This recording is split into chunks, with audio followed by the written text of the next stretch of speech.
The Galactic Council had seen many species rise and fall across the stars, but none had puzzled them quite like humanity. When the humans first arrived at the Zenith Station, the galaxy's premier research and diplomatic hub, the Council's scientists had classified them as Category 7, fragile, species within hours of their medical scans. Maya Rodriguez didn't care much for classifications. She stood now in the observation deck of Zenith Station, her calloused hands wrapped around a protein shake that the Valkyrie nutritionist had insisted was far too dense for human consumption. She'd drunk 3 already. Through the massive viewport, she could see the training complexer, massive rotating cylinder that simulated varying levels of gravity for the station's diverse inhabitants. Human.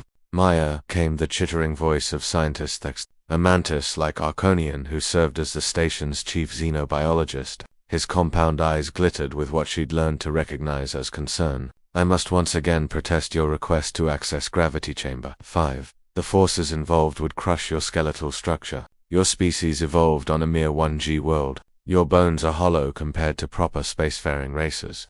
Maya smiled, that particular human expression that made most aliens deeply uncomfortable, the baring of teeth. My bones aren't hollow, that's birds. We're mammals. A distinction without meaning when faced with 5G acceleration. Vexel clicked his mandibles in agitation. The Korvax warriors trained there, and they evolved on a 3G world. Even they struggle. Their bodies are dense, their muscles reinforced with metallic compounds, their organs cushioned by specialized cavities. You have none of these advantages. Noted, Maya said, draining her shake. Access code. Vexel's antennae drooped in defeat. He'd learned over the past 3 months that humans possessed a particular kind of stubbornness that transcended logic. 7-7 Neshutangu. But I'm logging this as against medical advice. When your heart ruptures or your lungs collapse, remember that I warned you. You're a gem. Maya patted his thorax, which made him recoil, and headed toward the training complex. The corridor hummed with the station's life support systems as she walked. Other species gave her a wide berth. Word had spread about the newest arrivals. The humans were odd, unsettling creatures who smiled when threatened, who laughed in the face of danger, and who seemed physically incapable of acknowledging their own limitations. The Korvax training in Chamber 5 barely noticed when Maya entered. They were magnificent creatures 8 feet tall, with blue-gray skin that looked like polished stone and muscles that rippled like tectonic plates. Their workout consisted of lifting massive weights and performing combat drills that would have killed most species outright.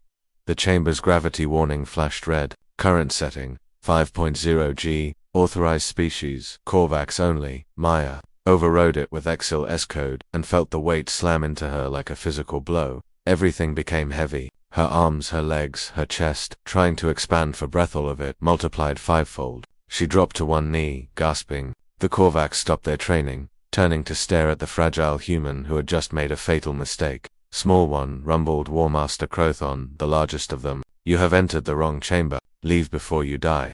Maya didn't leave. She couldn't speak yet. Breathing took all her concentration, but she shook her head. Slowly, painfully, she pushed herself to her feet. Her legs trembled. Her vision swam. Every heartbeat felt like a hammer blow, but she stood. Impossible, breathed one of the younger Korvax. She should be unconscious. Her heart should have failed. Maya took a step, then another. Her cardiovascular system, evolved to pump blood efficiently against Earth's gravity, now worked overtime. Her heart, that tireless muscle that beat 100,000 times a day, accelerated. Her blood vessels constricted, her muscles burned, and every fiber of her being screamed at her to stop. She took another step. What is she doing? Asked another Korvax. She's adapting, Crothon said slowly, his voice filled with something between disbelief and respect. Look at her circulatory system. The biomonitors built into the chamber walls displayed Maya's vitals for all to see. Her heart rate had spiked initially, but was now stabilizing. Her blood pressure had Her body was literally restructuring its circulatory patterns on the fly, shunting blood where it was needed most, compensating for the crushing weight. Maya made it to the weight rack. With shaking hands, she picked up the smallest weight, only 50 pounds, but it felt like 250 in the 5G environment. She began to curl it. 1 repetition, 2, 3. The Korvax watched in silence. Her species was classified as fragile. One whispered, "How is this possible?" Crothon's eyes never left Maya. "Because we don't understand them yet. Look at her bone density scans from when she arrived. Now scan her again." A junior technician complied. The readings made no sense. Maya's bones had been dense for her species, but now they showed microscopic stress fractures, thousands of them all healing simultaneously. Her body wasn't just adapting, it was upgrading itself in real time, breaking down and rebuilding stronger. Her species' homeworld, Crothan said slowly, accessing Earth's database. 1G, yes. But look at their evolutionary history. Persistence hunters. They chased prey for days until it collapsed from exhaustion. They crossed deserts, scaled mountains, survived ice ages. Their bodies are designed for one thing: endurance. Not strength, not speed, but the ability to keep going long after everything else has quit. Maya finished her set and moved to the treadmill. She started running a slow grinding pace that looked agonizing. Sweat poured down her face. Her expression was set in grim determination.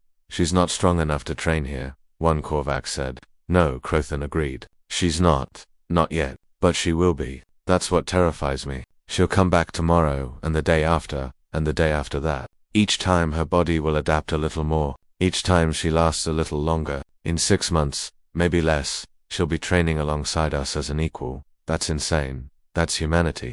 Maya ran for 20 minutes before her body finally gave out. She collapsed on the treadmill, gasping, her vision fading. The Korvax rushed to help her, carrying her out of the chamber with surprising gentleness. As medical teams worked on her in the recovery bay, Lexel stood over her unconscious form, his compound eyes reflecting equal parts exasperation and fascination. Fragile species, he muttered. We'll need to revise that classification. On the medical display, Maya's vitals were already improving. Her body was cataloging the damage, learning from it, preparing to do better next time. War Master Crothan stood in the doorway, watching. Vexil, he said quietly. When she wakes up, tell her the Korvax would be honored to train with her, as equals. She attempted 5G training after 3 months on the station. She nearly died. Yes, Crothan said. And tomorrow she'll try again. That's what makes them dangerous. Not their strength, not their technology, but their absolute refusal to accept limitations. He paused. The galaxy called them fragile. The galaxy was wrong. Maya's eyes fluttered open. Despite the pain, despite the exhaustion, she smiled. Same time tomorrow, she whispered. Dexil's antennae drooped in resignation. Humans, he sighed. But there was respect in that sigh. Because in a galaxy full of mighty warriors and ancient races, humanity had just proven something important. Fragility was never about physical strength. It was about knowing when to quit. And humans, apparently, had never learned how.